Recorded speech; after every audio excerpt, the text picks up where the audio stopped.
Endi shonimizda Gap bo'lishi mumkin emas. O'rtoqlar, Nedik ukam bilan Namanganda ko'rishib qoldim. Xudo xohlasa hozir Namanganda Cristiano Ronaldoni oldiga boraman deb yo'lga chiqibdi. Borib Xudo xohlasa ko'risha olmasam, lekin mana shu turkumni Cristiano Ronaldoni oldida qilaman deb Makka va Madinaga ketayotganda bir dona reklama olmadi.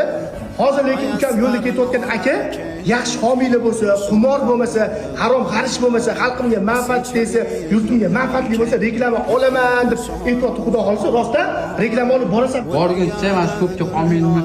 Reklama chiqsa mana shu to'p bilan e'tiborni qaratib, nima bo'lsa reklama qildim. Qumor yomon narsa bo'lmasa bo'ldi. Undan tashqari bitta narsa konstruktiv kirib qo'yinglar. Istoriyaga kirib bergan. 8 soatda 280 ming surasini ko'ryapti. Bir sutkada 1 million ko'ryaptiga kerak bo'lsa, O'zbekistonda eng to'p blogerlarda ham bunaqa prosmotr yo'q. Ya'ni menda ham. Nomer qoldiramiz, ukamga aloqaga chiqing.